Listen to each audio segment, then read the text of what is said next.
I'm Jim Austin, and welcome back to Angler's Paradise as we will continue our conversation with Ray. That's the book. And Bob Boyle, who is with, can you see this? Okay. He's the one that authored this thing. He was Sports Illustrated man, senior editor of Sports Illustrated. He's a bass fisherman. Show you how God works. I would blame a lot of this on God because there's too many miracles in here to not be godly. Right. But Bob Boyle, and there's his picture and all right in the back of the book. He called me one day. He said he'd heard something about this bass organization. I mean, we were like, it was 1969. And we talked and he was just hammering me with questions about this thing. Right, exactly. And so I started telling him stuff and he got more interested. He said, when do you have another tournament? I said, well, we're not having any during the summertime. We jump over the hot summer. We'll be in Arkansas at Lake Ouachita in October. He said, well, I'll tell you what, I might just come out there and visit with you. I'm thinking, I hadn't gotten any kind of press to speak of, couldn't get much help. And I figured, well, that's just more wind he's blowing. So anyway, I went back to work and he left. And then at that tournament site on Lake Ouachita, I'm sitting in a little old restaurant with about twice as big as this office room, having some sandwiches or something for supper.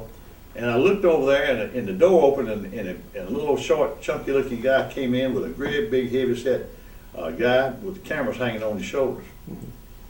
And I heard him say, does anybody know where Ray Scott is?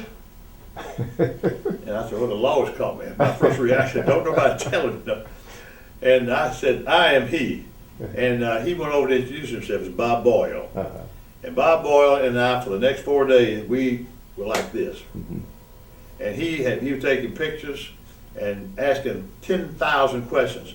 And it was that was inspiration for this book that he finally did for me, and I think did a pretty good job. But it was he told me about. I learned more from him. He told me about suing polluters. He lived up in New York on the Hudson River, and they had polluters like crazy up on the Hudson River. They were crapping that thing up. I mean, it was terrible. Had been a great smallmouth fishery. So he got a bunch of guys together and got mad and found him a cheap lawyer and filed a lawsuit because there's a law that says that you or anybody can't dump anything into navigable rivers of America without a permit from the United States Corps of Engineers. That's their water to control. And here they are with a factory up there running crap right into the lake in the river. And so they won it. They cleaned that river up. And he's telling me, he's supposed to be interviewing me, and I'm interviewing him. Right. I'm thinking he don't know what dirty water is, and he goes to see the Alabama River. Every toilet in Montgomery, Alabama, flushes straight in. Well, later on, I sued 214 companies. That was my next question, but go ahead. Well, but I got me a cheap lawyer. Boy named Marsh Dees is still a dear friend of mine. He has the trying to think of the name of the organization. Does a lot of racial work. Good. He's a good guy. I've heard of it before. And Marsh Dees, and he put me with a lawyer that told me he researched the law and realized that they were in fact polluted, not just the Alabama River, but all over America. And Alabama, if you can believe this, they had formed in the legislature an organization called the Alabama Water Improvement Commission. Boy, that's a name for it. And all it was a permitting agency to tell a company that's trying to find a place to build a factory, come to Alabama. And they come visit and they wine and dine them and they say, look, when you get ready to put your paper mill in, a chemical company, you got all this waste you're going to have. Don't worry about spending $5 million putting that together. You can run it right in the river. Don't worry about it. They were issuing a permit. Well, Bob Boyle told me, he said, you can't do that legally. And he told me about the law, the 1899 Refuse Act. And it was a marvelous law, but Alabama said, screw it, we ain't going to worry about it. Well, he told me his story, and then when I got home, it more and more churned on me. My memory of all that filth and dirt and toilets flushing into my river. I got me a lawyer, and we sued him. And the next day, this is the newspaper. This is the Alabama Journal. This was the evening paper for the local paper. Bass anglers, 214 polluters face court action. And it tells a story about how we brought the lawsuit against them and listed all the details of it. Now, how long did it take you to complete that task? Well, to get it was not that long, a few months, but I didn't. I'll be honest with you, I didn't spend a nickel on it. The lawyer donated his time, and it was very evident what was happening. Right. Just better reading the law. Uh-huh. And he had a good, sharp lawyer that was helpful. It worked for him. Right. After that lawsuit, Marsh Dees is still continued to be one of my dearest friends. I met him in Sunday school, of all places. And anyway, it's no big deal. But here was a little old organization that wasn't. We didn't have. I bet you we did have 20,000 members, if that, 15,000 maybe. But it created quite a storm, and it was the right thing to do. And today, Alabama has got it ain't perfect, but it's got a lot cleaner water than you'd ever dreamed to have. Yeah. I'm out of the Atlanta area, and we had a river called the South River, and when that started, they had to clean up the South River as well. That's right. It reflected onto several other rivers That's around right, the country, sure did. and I knew the Chattahoochee was a mess. Oh, yeah, Wow, absolutely. oh Lord, it was terrible. Did you know that every time you buckle up your life jacket, plug your kill switch in, and turn on your ignition? Yeah, you're right. Ray Scott realized a long time ago that it was necessary to have safety while boating. But you know, you did a whole lot more than just that. You know, you had that insight to come in and make changes. Like I remember when we would be out on the lake and we would run around the boats, and we didn't have no kill switches. Half of them didn't wear life jackets. And then you implemented that into the terms and things where you had to have a kill switch and a life jacket. How did that come about? You just something you saw and you felt it? Well, let me tell you how that's a very interesting question. You're the first man that ever asked me about that, and I don't talk about it because it's been so long. But it would have been about 1975, along in the 70s, late 70s. It was obvious we were having blast-off takeoffs. You know, we'd line all the boats up, shoot a gun, and they'd just scream out there, and it's wonder we didn't lose half of them in wrecks and stuff. But it always made me nervous, but I didn't have sense enough to let them go out one at a time. That came a little later. But we had our first Bassmaster Classic at Lake Mead, Nevada. And I put them on a mystery flight in Atlanta. And they didn't know where they were going. They got up in the air, and then we announced we're going to Las Vegas. That's where the first classic was. We had that, and that's where I got the riders to come in. They went along as our guests, and I made the rider and the fisherman sleep in the same room. I figured they're going to get to know each other. I realized that the bass fisherman was not a bad guy after all. But that was the life preserver, the PFD, which in those days the best thing out there was what was called sterns. It was a zipper deal. It was plastic. Perhaps I know you remember this one. Oh, yeah. And it was legal. They had these old big old May West things you couldn't even hardly move around in. Yeah. It was terrible. And I wanted to have a kill switch, and we had an old boy, and I can't remember his name. Harold would remember his name. Harold lives up in Chattanooga now. But he came up with a little round plastic disc that you put right over the key, and so it had a string wrapped around it, so that when you jerked it, it caused that little wheel to turn and turn the key off. Now that's not near as sophisticated as today. It's electronic kind of a thing. Well, anyway, I started talking about that, and I don't know the timing exactly, but I got a call from one of the motor companies. As a matter of fact, it was Evinrude's, I recall. And the man from Evinrude, he said, Ray, he said, how you doing? Fine. I said, what can I do for you today? How you getting along? Fine. Well, he said, listen, Ray, you're a marketer. You know about business and how to make money and make a living and all this. But he said, you know, anytime a product, whatever it is, you raise the price on the product to the public, demand goes down. It's just inherently part of the natural gravity of marketing. And I'm wondering, where is he going? What are you talking about? He said, well, look, Ray, he said, you know, we're one of your big sponsors. We buy a lot of advertising from you. And you know, every time you raise the price on something, it demand goes down. And I'm thinking, where is he going on this? And he said, you realize that if you put the pressure on us in the industry to have to put a kill switch into the system, that's going to raise the price on the boat. And when you raise the price, it's going to take south the demand for the product. I'm thinking, he must think I'm on drugs, or I think he's on drugs. I said, I tell you what, it's too late, brother. Kill switch is an end, and if you don't get with it, somebody else is. That was the end of it. He ended the conversation. Never heard another word from him. And in less than 6 months, it was institutionalized in the system. For Evinrude, Johnson, and Mercury, and all of it got to have that. It's not a requirement, I don't think, from a law perspective. But life vests were the same. They weren't required, still not. They don't require that you wear them. That's true. I require that they wear them anytime the motor's turned on. Exactly. And I tell you how many people we've lost in all those years. You know how many? Zero. After catching the fish, he must be unhooked and released back into the water. Yes, and you can thank Ray for that too, because he knew that by catching the fish and returning back to water, we would always have a healthy population of bass. When we would go fishing, and I'm sure you experienced the same thing, most people go out there and they were just fishing just to catch fish to eat and stuff like that.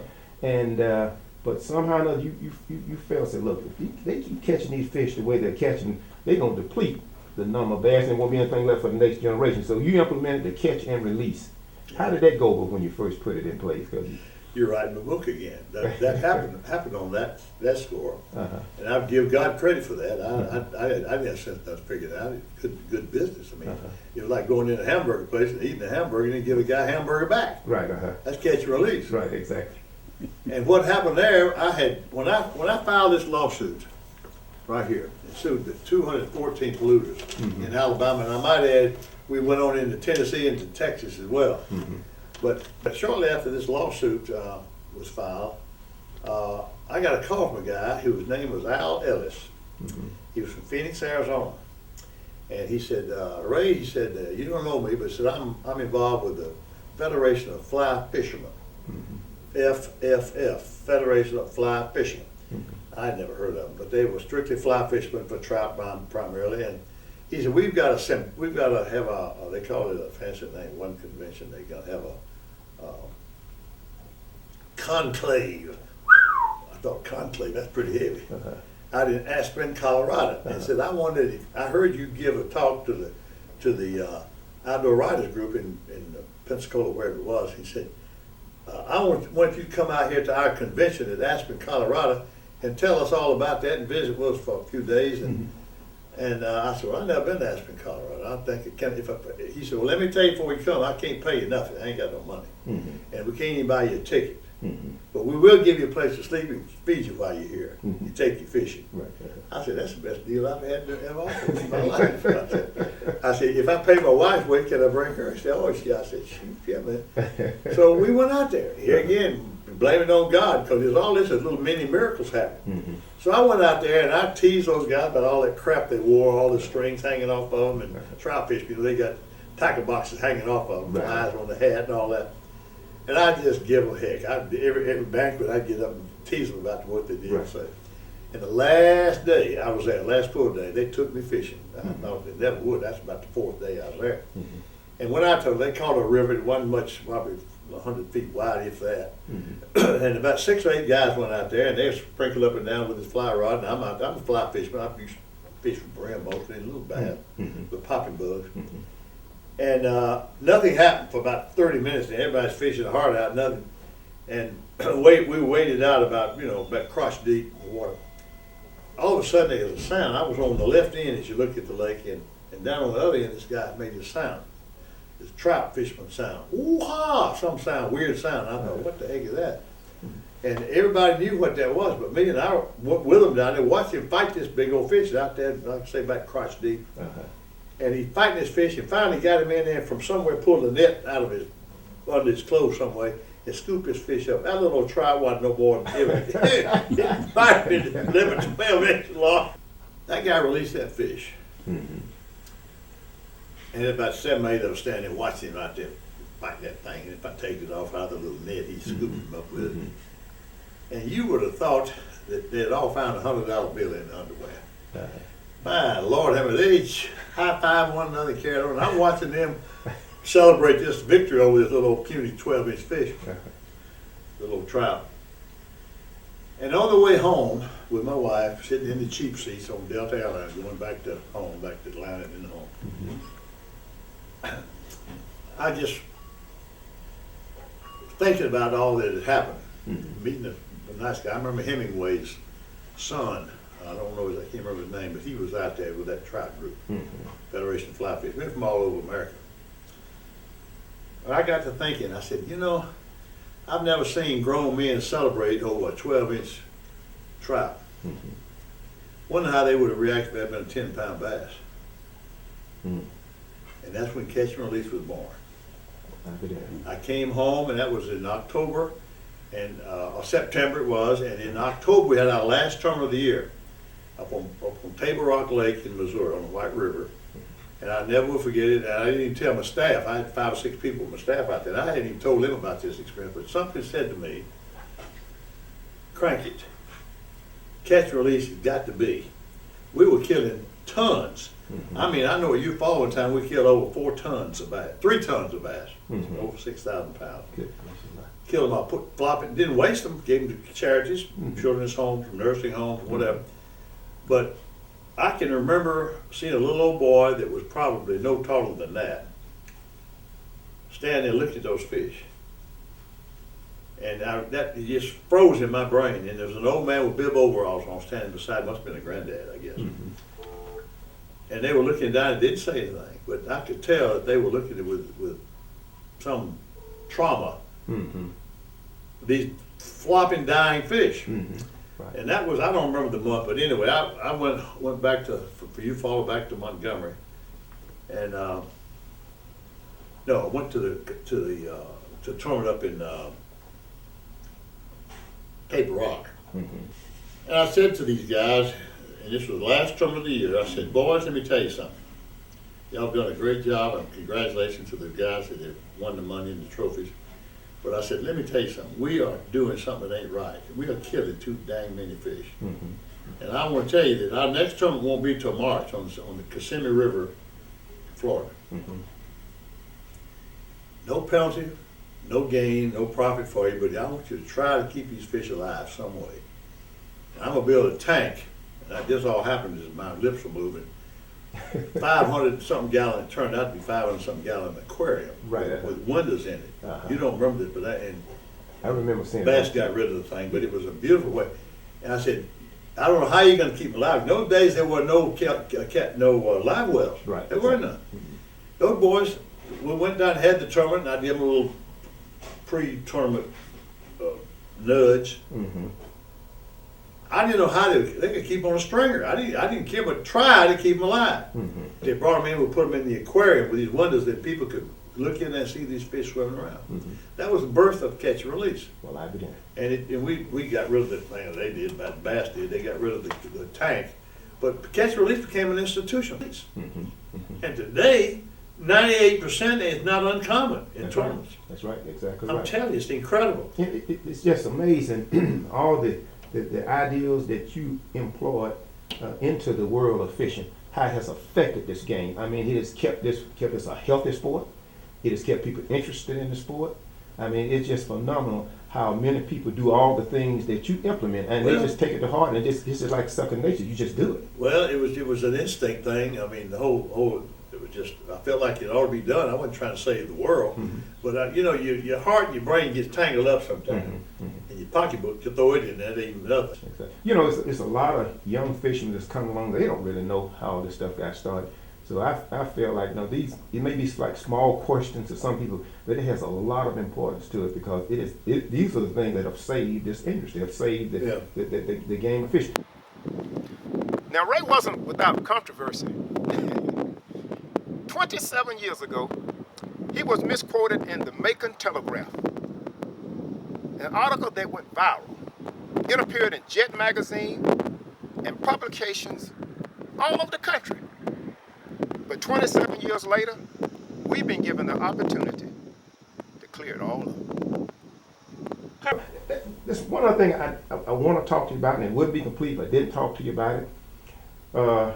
20 years ago, back in 1992, there was an incident where you talked about your guest house.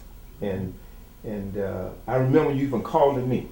Did I call you? You called me. I'm Jim Okay, Austin. I was the president of the largest predominantly black fishing organization. I remember that call. That's right. And you made a call. I don't remember how we got together. Yeah, Mike Gordon put us together. Well, let me tell you that story, and I think it's good. I'm glad you asked Let, me let me that. finish this before, Yes, go ahead. before you answer. 'Cause there are some things I want to say to you. You know, yeah, you offered an opportunity for me to meet with you, and I declined. Meet And what? You offered an opportunity for me to meet with you about that issue, Yeah. and I declined to talk to you because Yeah. I had so much pressure on me. Sure. Because I was the president of the organization. But today I want to apologize to you for not meeting with you. I have kicked myself in the tail many times don't worry about for that. not meeting with you. And I said, when I get a chance to speak to him personally, I'm gonna give him an opportunity to just kind of tell us what actually happened. Because when Yeah. the Macon Telegraph put it out, you just Oh, created make it such- tell her. Well, let me tell you, that's, I'm glad you brought, you're the first ones to ask me about this in so many years. But make it telegraph, it's a little bit convoluted how this happened, but, you know, lawyers have a way of looking for work. Exactly. And when I started B.A.S.S, unbeknownst to me, they came up with the idea that they could have a lawsuit, get on me for not doing, just for the fishermen. I built that organization, for me as a regular corporation. But anyway, there was a guy, I think he was a photographer at the Macon Telegram in Macon, Georgia, who called me one day and wanted to do an interview. I said, well, fine, come on. Well, I had my nice house down here, and next to that house is the George Bush house. I call it that now. We use it for putting sleep fishermen. But I lived it, and I was between wives at the time. And I had that little house. It was a nice little 3-bedroom place. But I love shanty houses. You see that house right on the wall above the TV there? That's on my property. And I wouldn't let anybody tear it down, because I know that white and black people lived in houses just about like that in the early days. That's an old house. That house, they're probably close to 90 years old. But anyway, I told the man that was building that little guest house. I built the guest house before I built the big house. Now, just don't lose yourself here, but I'm talking this interview with this photographer in the big house. And as we walked out, now let me back up. When I was a single man at that time and built that little guest house, which did look similar to that, a little bit nicer than that house on the wall. Warner Boyd was a contractor at that time, and he was a good man, and he built it. And he could laugh at me one day. He said, "You won't believe this," but says he had a helper, a black guy was a helper, an older fellow, and I told him I wanted to make that house look as much like a shanty house as possible. I want to even make a rusty roof on it. I just was always fascinated by those old houses, and I want to build me a guest house. I'll build my big house later, a little 3-bedroom place, 2-bedroom place, and. So he built this thing. Now, Warner, the contractor, he had this black guy working for him, and one day, I don't know, Warner came to me laughing. He said, you know, he says, he was looking at the house, and he could see there wasn't no paint on it. It was obviously trying to make it look like an old house. And he said, Mr. Warner said, this is looking more like a house. Well, I told that guy that story, and he had it on tape. I mean, it was a true story. And this old man, the black guy, he said it just as an observation, and Warner was amused by the remark, because I told him to make a rusty roof and make it look like an old house, shanty house, and he made that statement to Warner Boyd, the contractor. He was laughing about it. He told me the story. Well, it's planned in my head that my house, you know, and of course, little did they know that not only I lived in it for 2 or 3 years, but George Bush, when he comes, he calls it his house. Well, that guy, unbeknownst to me, was working for some lawyers up in Missouri who were planning a sneak Pearl Harbor attack on me for starting B.A.S.S without giving members the profit or whatever. I mean, the whole thing's obscene. Just blew it out of proportion. And anyway, it went on and never even got to court.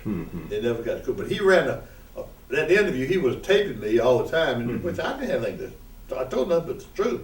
But they when they realized that I had a lawyer to turn that gun around toward them, they printed the whole news. It was a full page. I'm talking about a full page of everything word I said from the time he walked to the door till he left, with a reference to my home. Right, exactly. And I don't know the gentleman's name. The black guy that you told me about earlier, I can't remember his name. Mike Gordon. He helped me on that. I don't remember how, but he understood the situation. Yeah. Well, what happened was, you remember Alfred Williams, the first? Yeah. Well, I talked to Alfred, and I talked about. He said, Ray's a good man. He said, Ray was a good man. He said, I don't know what was said. He said, but I know Ray. Ray's a good man. And after that, I just kind of let it go. And I was through with it. Yeah. Well, that reference about my get my house Mm-hmm. was it came back. Just screw how it came about. I mean, the old man that was working for Warner Boyd made that observation. It amused him, and he told me, well, it kind of burned in my head and became part of my brain. And I'm talking to this guy. I wasn't. There's nothing malicious about it. Right, exactly. Just quoting him. Mm-hmm. But it got a lot of stink in of course, they didn't get nowhere with the case. It died. Yeah, yeah. But whoever the Mike Gordon, he came to my defense on that thing somehow. And I don't remember exactly what he did, but he talked to me about it. We talked about it, Yeah. and we went on, and then Alfred, I called Alfred, and Alfred talked to me about it. And after which we just kind of let it went. He said, "Well, it's open done with." Well, no, there wasn't anything there. I mean, you can make a big deal. Yeah. But see, what they were trying to do is to get into the B.A.S.S pocket. I see. See, that was the lawyer's scheme, and they sent him in to do a. See, I didn't have any idea about this. Boy come sitting in my house on my sofa, Right. sitting across from me, just like we were talking. I'm Right, telling him as openly as I'm telling you, Right. And all he was doing is getting information The feedback. for the lawyers. I see. You know, you've seen this from the beginning to where bass fishing is today, professional bass fishing is today. And I'm sure, even though you're not actively involved with bass as you were at one time when you was running the hill, but what do you see over the horizon? What do you see bass fishing years to come? I don't see anything dramatically different than what it is now, other than perhaps be as healthy as it is now. I mean, I set a pretty good pattern. Yes, you did. And other organizations came in, and Harshwood's group of FLW, they do a great job, and all of them copy my rules, and that's what I'm hoping they do. That's right. But Ray, I tell you, it is just, I tell you, this mind boggling. This sitting listening to a legend talk about Well, all the I don't things know about all that all the legend things stuff. you've done, and I just want to thank you. And I just can't thank you enough to allow me to come down and interview and just get all this wonderful statements you've given me. And because people wants to hear that. People haven't heard that directly from, and especially people in the black community. This is gold, and I just want to thank you. And I just want to shake your hand. Oh, listen, it's all my pleasure. I just want to thank you. I've enjoyed my talk with Ray Scott. It was very inspiring. But most of all, I want to thank him for giving us this interview.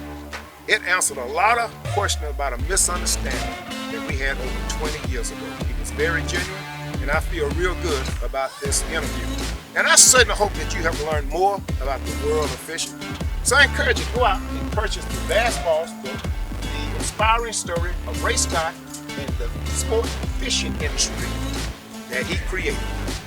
I'm Jim Austin, and I'll see you.